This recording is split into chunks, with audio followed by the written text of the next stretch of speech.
lot of people are putting their time and their effort into ologists when they need the family doctor. And then they're wondering, why am I spending all this money and I'm not getting the results? Welcome to Operational Harmony, Balancing Business and Mental Well-Being, a podcast with honest discussions about professional life and mental well-being in a natural conversational way. Your host is Nikki, founder of Nikki's Office, where she supports entrepreneurs through operations, systems, and strategy. And now, let's hear from our guest. Hi, so I am Tammy Johnston. I am the Hold Your Hand and Kick Your Ass business coach. I've been working with small businesses for over 24 years now, and I specialize in working with new businesses as early in their journey as possible, like idea stage up to 2 years, because I am on a mission to drastically improve the success rate of new businesses. And I focus on teaching them the foundational skills that they need to first survive and then go on to thrive. That is great. Some of that is what I do as well. I don't usually work that early as idea, but once they start doing, I usually come in and go, yeah, you decided to do that wrong.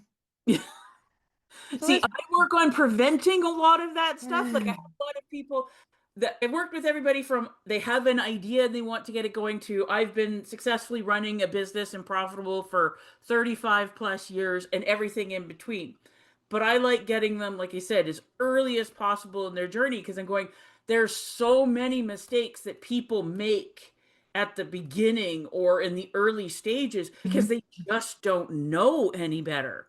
And I go back to when I started my business and I'm going, I went in a much better position than most people, much more knowledgeable, but there was still so much stuff that I had to learn, the painful, expensive, hard way, that I'm going, if I could go back and talk to me like 1 year before I got fired and started my company, I'd go, okay, you need to start getting stuff put together. Here's what you do.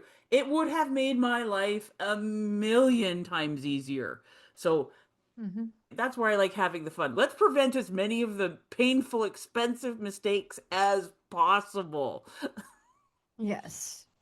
Mine is more, okay, you have all this, you have your business, you started running it. Where's the proof? Where are your systems? What are you doing? You know, if you do X every single day, how does that get done? What are the steps to do that? Because keeping it in your brain is probably the worst depository to keep it in. Oh yeah, I call them professional plate spinners, because you can't expand, you can't ever take a break. You are, as you get busier, which is always the goal, you're just going to have more and more stuff going on and things start falling down and you start making mistakes. You start pissing off your clients, and then I'm so busy I don't have time to market, and then I finish this job and I don't have anything new coming in, and just the whole system. Most people are technicians. They're technically brilliant at their product or service. And then okay, so you know what? I'm going to start my own business because I either want to or I'm kind of forced to. And they're going, I can do this absolutely wonderfully. And then they learn very quickly that the actual delivery of their product or service is like this much. And then the rest of it is this much. Paperwork. You don't know about this. Yeah. Everybody hates the paperwork side of the business, but it's what's going to make or break you at the beginning. Well, one of the things that I found is there's two types of people that basically start businesses. So the vast majority I find are what I call the bunny rabbit types. They are great at the marketing. They're very extroverted. Like they could sell anything to anyone. Like they love talking. They're really good. People love them. Their problem is, the back end, actually delivering and the paperwork and the systems and all of this stuff. So that's where they need help. And then I find that the other group, I call them the owls, and you give them a job and you are going to be so impressed with what they do. It's going to be amazing. Their paperwork is all put together. Their systems, everything is beautiful. Their problem is, okay, now you actually have to go out and talk to real live human beings and let them know what you do. And here's the scariest part. Ask them if they'd like to do business with you. And yeah, that's my hard part. Coronary.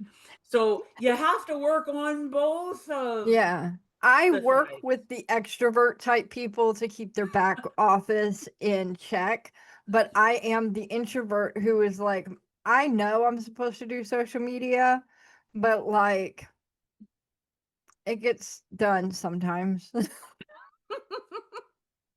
I know better.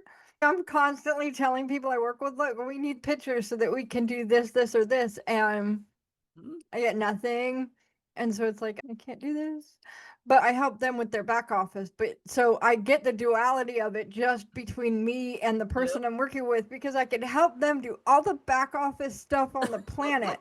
But as soon as you start going, okay, so how are you doing in your business with all the things? And I'm like, Damn it, you're not supposed to ask me that. it's that whole doctor heal thyself, right? It's Yep. where the doctors, you have a doctor, and if they have a cold, they should be able to take care of it themselves, but they can't see the forest for the trees. Mm-hmm.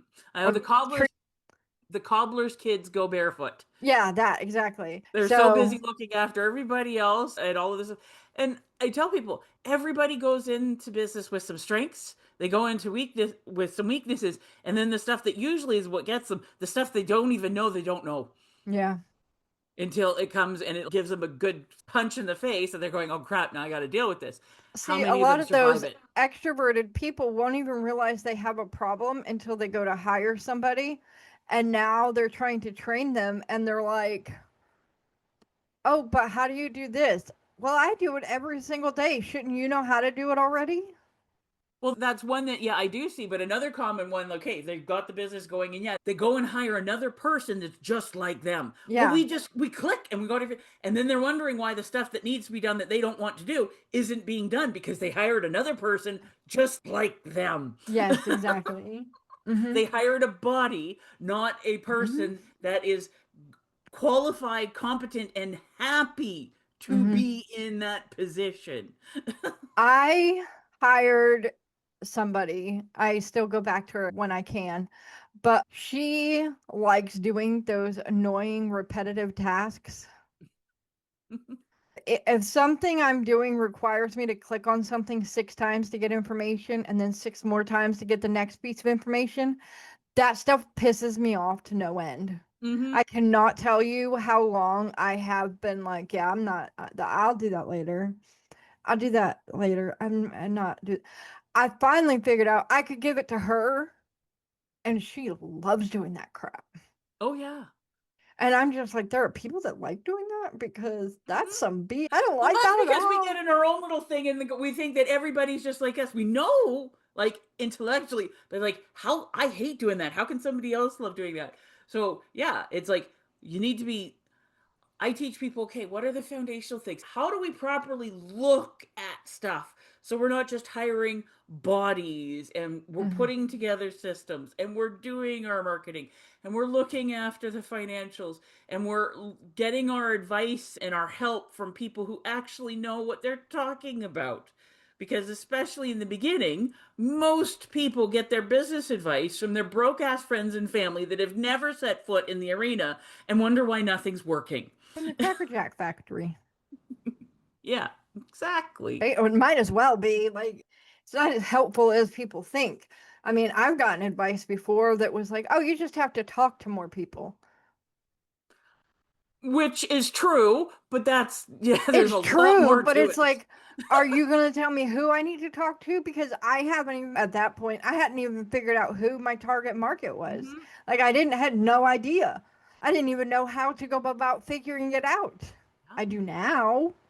But how I long have have, you been in business for now? And how many bumps, bruises, and horrible days did you have to go through to learn the stuff that you know now? yeah, I've been in business since 2019, 18, Okay, so 18. seven coming up on 8 years. Yeah. And at one point, not literally, but like at one point, I probably look like one of those people who are like in head to toe casts. Okay.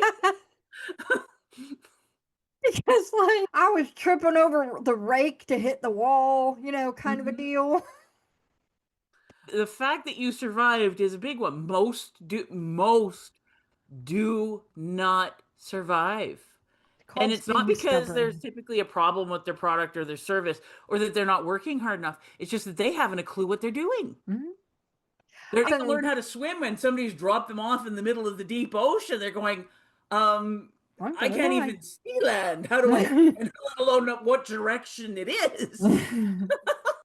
Yeah, I also ended up clicking with some people who are very high level executive types who had answers to those questions and have been very wonderful at teaching me the answers when I go to them. And I'm like, what are we doing? I actually got the compliment from one of them this week that she used my alignable profile to show some other people how their profile should be, because mine is really tied in tight. And I was just like, I did a good thing. Yay. Yeah. Isn't that a wonderful feeling? I mean, I felt like an idiot for having that whole yay me, but like at the same So time, why in the world would you feel like an idiot? Like that's one of the stuff. It's not like you're going, this is my whole thing, but dear, we have to acknowledge ourselves when we have those wins if we want to have more of them. yeah, I don't know. For me, I always feel like I'm being weird, and so when I'm like excited Yeah, about that's because something, that's how we are trained from like being a little, don't blow your own horn, don't yeah. brag, don't be prideful. Oh, no. Like I'm all for that, but that doesn't mean that you shut yourself down. It doesn't mean that you don't acknowledge and embrace your wins and your sincere compliments and stuff. And then we wonder why, okay, when we have to get outside of our comfort zone and we have to go do some sales or we have to stand up and do a presentation, why we're so terrified, because we've been letting the itty bitty shitty committee that runs inside our head shut everything down, and that doesn't help anybody. That's bullshit. Yes, I know that I do that. I have that habit down pat. So for me, when I do say, "Oh yay," it's like, "Oh, you're getting conceited," and I'm like, "I'm not." Like even in No, my you're own not. head, I'm fighting against that because I was like, "That's not being conceited if I'm just yay about something that somebody said I did good, right? Yeah, it's Right?" called celebrating a win so you can lock it in and make more of them. Yeah. So, what is your biggest piece of advice for somebody just starting out? Find yourself a good business coach that looks after the beginning of businesses, because there's tons of great business coaches out there, but I've found typically two different things. Number one, most of them want to work with you after you've already made it through the first 5 years and you're profitable, and they're going, we want to take you to the next level. Those ones are wonderful, but if you don't survive the first 2 years, you're never going to make it to the next level. Mm-hmm. Or they are so focused on one specific area that they're of no use to you in the beginning. Because, and I've seen lots of people do this, like, I'm going to sign up with this coach and I'm going to learn how to do the best Facebook ads. And they go and they put a lot of money into doing it and they do their campaign and it worked once. And then they don't know how to do anything else. You have to have the help that is going to help, like I said, understand what your strengths are, fix your weaknesses, and most importantly, start learning the stuff that you don't even know that's going to bite you in the ass. And I would say, not just, there's no shortage of information. You can watch the YouTube videos, you can read the books. I'm a huge one. I read every day. I learn so much from it, but you need to have somebody that you can talk to, that can answer questions, that can hold you accountable and help you figure out, okay, how are you getting in your own way? Mm-hmm. What are the things you actually need to do? What are the things that are holding you back so that you can survive and then go on? Like there's The other thing with the ads is you have to have so much organic built up before your ads are even going to be paying off anyway. Well, in some places, like Usually. I've seen people like, how do you do it when you've got like no following, no, and like you said, there's nothing wrong with it, but it's like, okay, you are working, you're looking at hiring Usain Bolt's running coach. Well, okay, you're 50 pounds overweight, you've never run, you're 40 years old. Let's work on, okay, a basic running course from like the running room or something. So, okay, let's get you learning so that you're not hurting yourself. And then, you know what, if you're really serious about this, and you get a few years down the road and then you're ready for Usain Bolt's running coach, great. But if you try to start there, all you're going to do is waste money, hurt yourself, and go, I'm a failure. And it wasn't anything wrong with you or the coach, just the wrong coach, the wrong point. Mm-hmm. There's a lot to be said about doing something at the wrong time. Timing is everything. And putting too much in one basket and putting, like, I'm coming up with some sayings because the cart before the horse and all that. You have to take things in the order that they're supposed to be done and at the timing that they're supposed to be done. And if you mess up the timing, you can fix it, you can get back into it, but it's going to take extra work to get back to where you're supposed to be. I think about it, okay, so you've gotten out of the shower. Okay, what do you need to do? First, you need to dry off. Have you ever tried to get dressed while you're dripping wet? Ugh. Doesn't work very well. It's going to be sticky. You're going to have a hard time, all of this stuff. And then, okay, we're going to start with the underwear. If you want to put on your socks first, put on your socks first. If you want to go with the bra or panties, that's fine. But you're not going to go out and put your winter overcoat on, and then I'm going to put on my pants, and then I'm going to put on my undies. Number one, it's not going to fit. You're going to look like a clown, and oh man, that's going to be uncomfortable. That's what a lot of people are doing with their business coaching or trying to do stuff in their business and going, there's nothing wrong. You need all of those. Because I'm Canadian. Where I am right now, we're having a very mild winter. But where my mom is, she's been freezing her ass off for mud and in snow. And then going, yeah, you need the parka, you need all of this stuff, but you have to do it in the right order. You can mix things up a little bit, but yeah. So for me, if you're getting dressed in the bathroom, you absolutely should not even have your socks in there. Because that floor is wet. And I don't know about you, but wet socks is no thank you. wet anything. But like I said, that's how a lot of people, and it's just because they want to succeed. They're going, I know I need to do all of this stuff, but they don't have the knowledge or the outside support, because there's a lot of stuff, like you said, can't see the forest for the trees. Well, when we're right in it, sometimes it's so basic, but we can't see it because we're locked in, and we need somebody who knows what they're talking about and actually gives a damn about us to go, okay, you might want to rethink this a little bit. And like I said, I see all the social media marketing and stuff and from amazing coaches, and they're offering stuff, but it's like, you sign up, you get this $50,000 value for $1,000, and you're going to have access to my entire video library and all of this stuff. That's Nobody ever does it. It's all overwhelming. Yeah, I have a training course right now. I got a free one because I signed up for probably to be bugged by their newsletter for a while until I remember to cancel it. But it was free. I got some lead magnet type thing, and now I have access to some courses. It was either free or it was like $27 for a big course thing. Yep. And I have had access to it for going on 30 days. I have looked at it. I have not opened the first training yet. I will eventually, but yeah, maybe.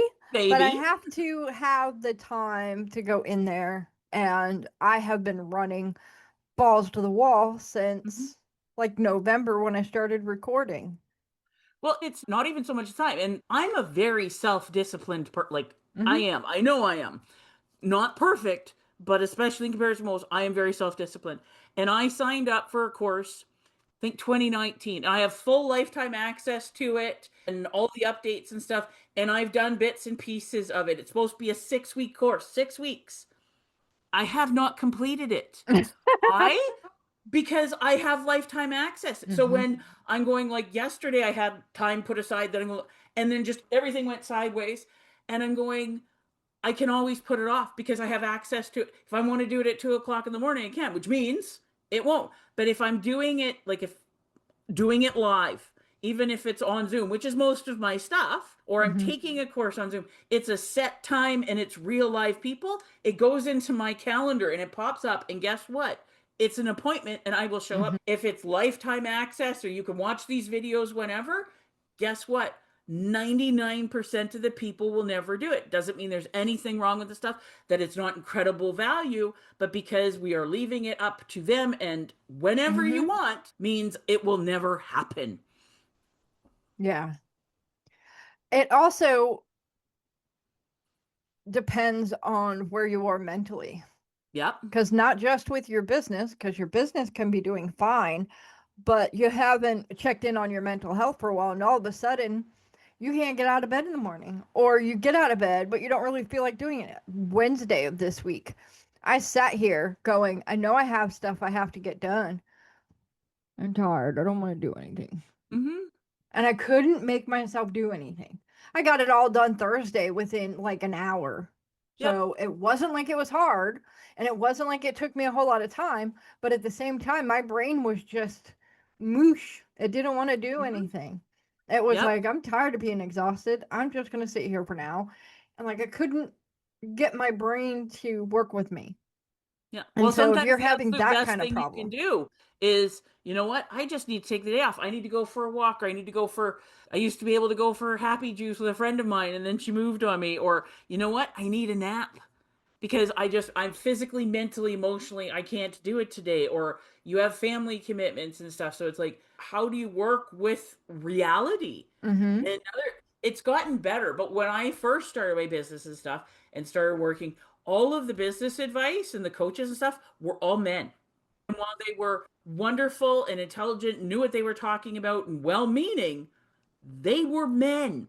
Mhm. So they were either single and didn't have to worry about things, or they were married and their wife looked after everything. Their wife looked after the cooking and the grocery shopping and the cleaning and looked after the kids and all of that stuff so they could fully focus on their business. Well, when I started my business, I quickly got pregnant, had my daughter, took 30 hours of mat leave, and I have to figure, okay, how am I looking after all of this and building a business while nursing in diapers at the same time? Mhm. Men do not have that issue. Men are becoming more involved. My husband was pretty darn good, things, but it still all landed right here. And I'm going, they're talking about, well, you need to have a productive day where the entire day is only focused on, I'm going, I get 90 minutes in between nursing and naps. And what do I have to be doing? And then I have to do this and I have to do that. It's a completely different game. So I'd listen to these, like I said, wonderful, intelligent, successful, well meaning men who Mhm. hadn't a freaking clue on how Mhm. to do it this way. Yeah, because, and I see it a lot where, yeah, the guy might hold the baby for 20 minutes so you can go to the bathroom. But I've seen a lot of, look, I read those stories on Reddit, We all have brain farts, dear. but I read those stories on Reddit where it's my husband wouldn't talk to me, wouldn't touch my baby. The baby was alive. And I'm like, why didn't you leave? Because I'd have left. Different situations, but yeah, my husband was really good, but he couldn't feed her. He wasn't equipped. Great, but it's like I said, I had to learn how to do all of this stuff, and I've worked with so many parents, not just new moms and stuff, but dads. Like I said, they're getting way more involved. My father never changed a single diaper in his life. Mm. Like he Yeah. never, like any on the parenting side or the household, he never ever did that. My Mhm. husband was way more involved, but like you said, certain things he couldn't feed her. He just didn't have the proper equipment. Nowadays, sometimes you have husbands who stay home and do all the work. That I Mm-hmm. think is a step up. I mean, I'm not saying that's the right direction to go in because I personally would not want that kind of relationship. Just me personally. There, Whatever works for your yeah. family. I have clients that have been house husbands. My husband actually was a house husband for a few years after my daughter was a bit older. I wasn't breastfeeding her anymore. He was the Mhm. house husband for 2.5 years, and that worked for us. It's like whatever Mhm. works for you and your Yeah, family. exactly. And it's going to look different for every family because, like I said, I wouldn't want a house husband. I would want him to go and do stuff and be gone for parts of the day. I am the house person. You go away. I've also been in situations where things were not ideal and I did not leave as soon as I should have. So I'm not saying that I don't know why they don't leave. They should just leave. I know I said it, but I don't mean it as though it's their fault for not leaving. Oh yeah. I never would say that, could say that because I know my situation. Mm-hmm. You have to do what you have to do for your relationship. I've also had stories where the mother-in-law is evil or the mother-in-law is the best thing that could have happened because the mother-in-law comes over saying, I'm going to make dinner after the son was like, you have to make this meal that takes 45 minutes and specially groomed tomatoes to make. and they'll be here in 20 minutes. And then the mom gets there and she was like, no, I said I was bringing food. Why would you tell her to cook? And why haven't you let your wife shower? Like, what is wrong with you? And they kicked him out of the house, and the mom, dad stayed at the house and helped the poor lady. Oh yeah, the different levels of support you get. I'm very fortunate I won the in-law lottery. Problem I had was my in-laws lived 6.5 hours in one direction, and my mom lived 4.5, 5 hours in a completely. We didn't have any family support because, and a lot of people are in that position because you move for jobs or career or different things, and we don't have the tight communities. And then if you have bad in-laws, you want as much physical distance as possible. Yes. But I'm fortunate. I won the in-law lottery. My in-laws are awesome. Yeah. I did not win that lottery with the guy I married. His mom hated me. I'm sorry. That was quite okay. I didn't like her either. Again, people are going to have different walks of life. They're going to come from different places. I know that I come from a background of heavy mental health problems. I was out of my brain with them for, I don't know, 8 years, where like getting asked to make a list of people from Google Calendar was so overwhelming. It took me 4 months to do. Where now it's like, oh, that was stupid. I could have done it in like 5 minutes. But, you know, it's where you are at the time. Because like I could say I started my business in 2011, but I wasn't mentally aware enough to actually be a solid person until 2018, when I kind of woke up and went, oh, I can do stuff now. You know, make that ashen dust sound from Imagine Dragons. I make that sound a lot. Waking up in the morning. That's me. But people come from different points of life, and your business coach, your whatever coach you end up getting, is going to come from a different walk of life, time of life, all that. A lot of the business coaches are there for people who are about to fail their business. So if you're just starting your business, that's not the business coach for you. If it is a business coach that helps during divorce to make sure you can keep your business and keep it running, and you're not going through a divorce, you're not even married, then it's probably not the business person for you. There's sometimes I call it, like I say to people, I'm kind of like a really, really good family doctor. I'm the one that helps look after everything. And then heaven forbid we need to bring in, or lucky you've now gotten to a point where we need to bring in somebody who has more specialized knowledge and time and stuff to work on this. We bring in the ologist. A lot of people are putting their time and their effort into ologists when they need the family doctor, and then they're wondering, why am I spending all this money and I'm not getting the results? Because you went to an oncologist when you had a sprained ankle. Yeah. The oncologist helps you when you have cancer and deal with that. You didn't have cancer. You have a sprained ankle. Let's deal with that. Or heaven forbid, you think you have a sprained ankle. You go to your doctor, you figure it out. You're going, you know what? I think you might have bone cancer. Now we bring in the oncologist. Yeah. But you need to have somebody who has enough knowledge and skill and experience to help you through it. Like I've picked up so many clients. They're going, one of the worst stories I had. I wanted to start a virtual assistant business. So I saw this great course on how to be a great virtual assistant on Facebook and stuff. And I'm going to get all of this stuff. And so I signed up, I dropped $5,000. And then the first day I find out, oh, well, she tried running a virtual assistant business for 3 months and she couldn't bring in a single client. So she decided she'd become a coach for virtual assistants. And I'm going, are you freaking kidding me? No. She's going to teach you something she absolutely failed at.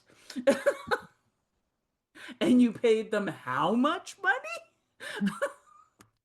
They had a great slick marketing campaign because they had worked with the Facebook ad coach. How do you put together this great ad so you can sell bullshit? Yeah. That's also a problem. There's a lot of people nowadays who don't know where they stand on anything. And as soon as you don't know where you stand, you'll fall for anything. And you'll fall for those slick ads that tell you they can teach you something in 30 days. Well, yeah, you don't have enough knowledge to be able to discern, ask the questions and stuff because, like, you don't have the experience. So you're just go, oh, that looks shiny. And it doesn't mean that you're Mm-hmm. dumb, but it's like, you're not going to take me and ask me, like, okay, can you decipher this Arabic? I don't speak Arabic. I can't, I have clients that speak it. It I looked can't even pretty. tell the difference in the writing because I'm like, it is so foreign to me. And then me going, oh, yeah, well, that looks right. It could be total and complete garbage. I have no idea to tell you otherwise. Yeah. Some of that stuff just looks like cursive that if it was written in English, I still wouldn't be able to read it because of the way the cursive is just the bumps. Oh, And I'm yeah. just like, I couldn't read that in English.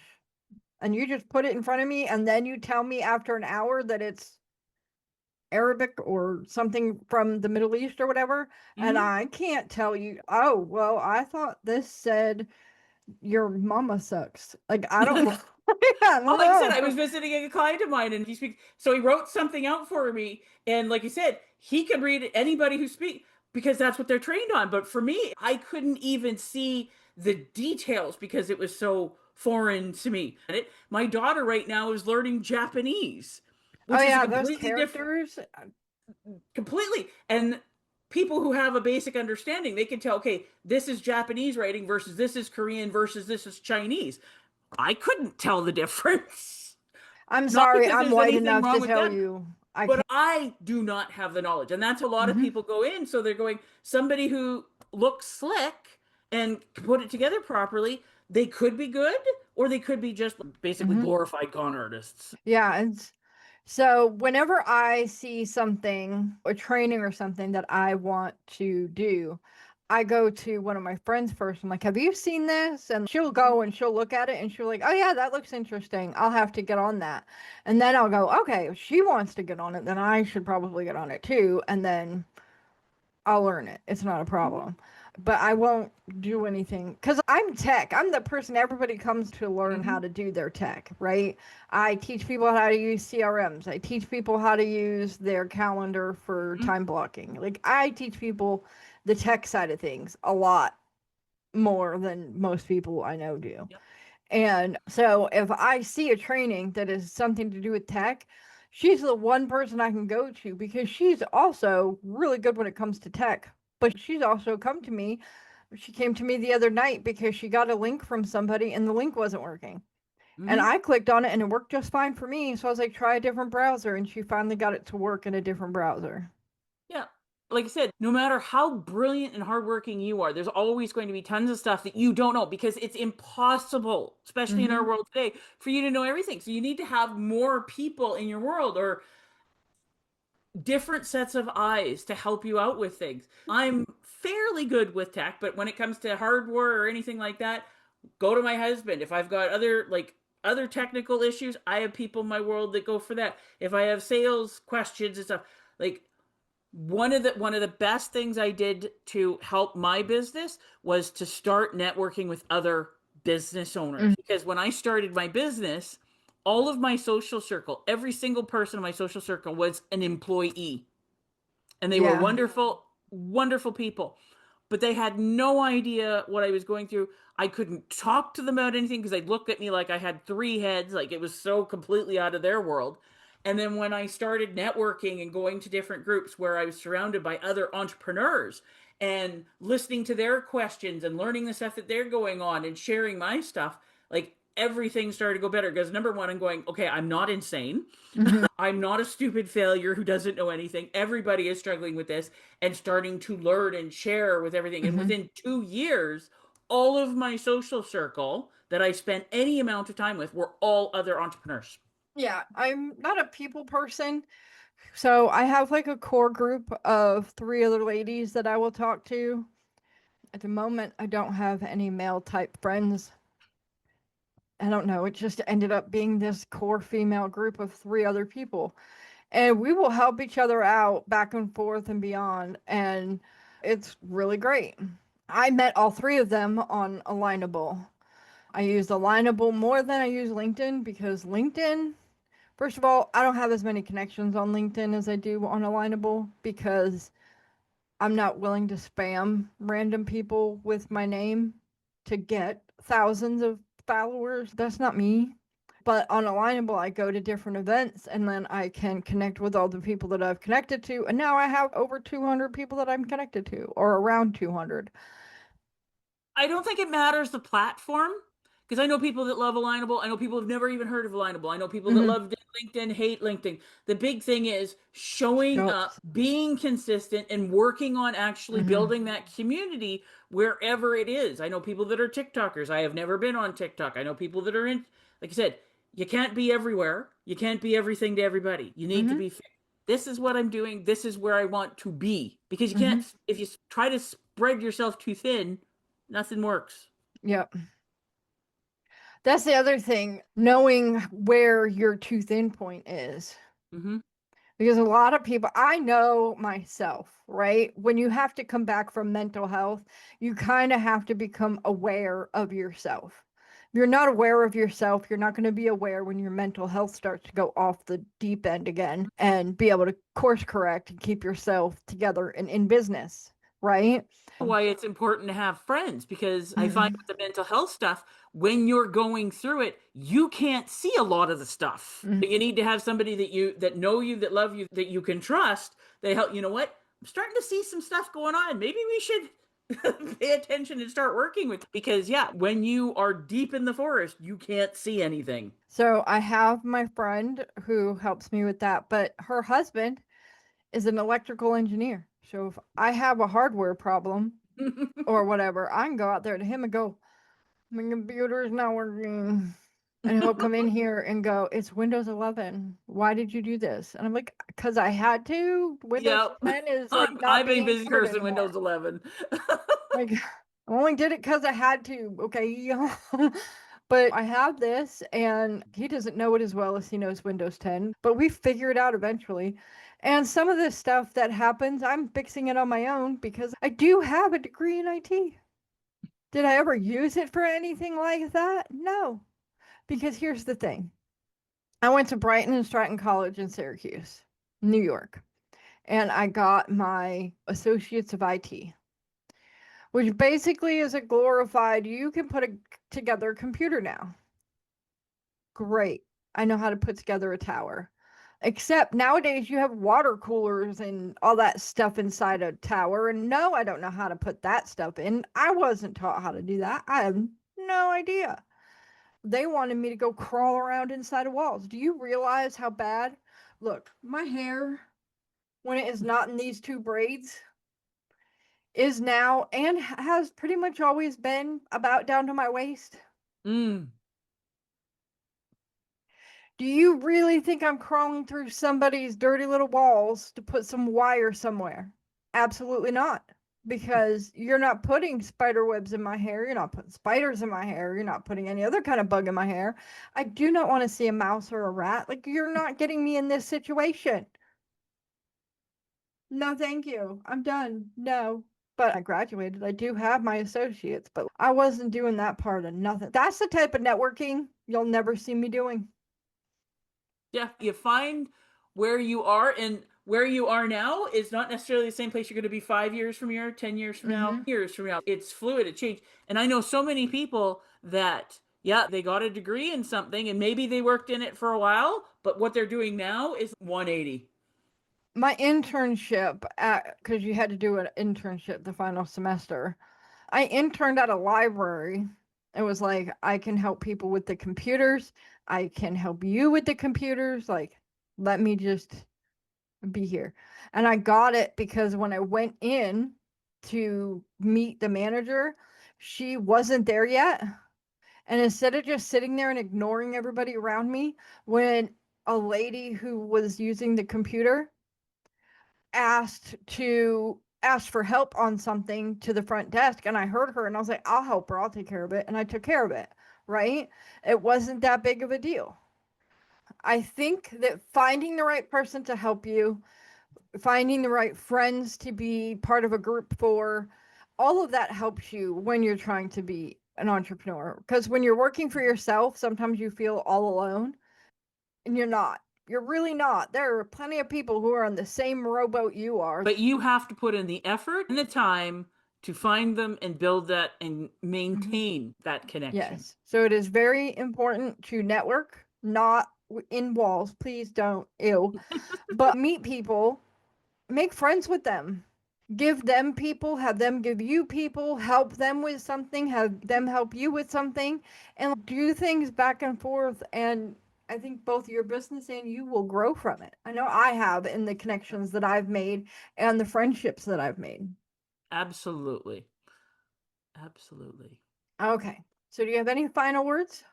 I always sound like I'm asking you if I can kill you now. And that's not what I mean. Yeah, you'd have to change your tone a little bit more to be more menacing. Final words, anybody, if you've watched the movie Ratatouille, they say anyone can be a chef.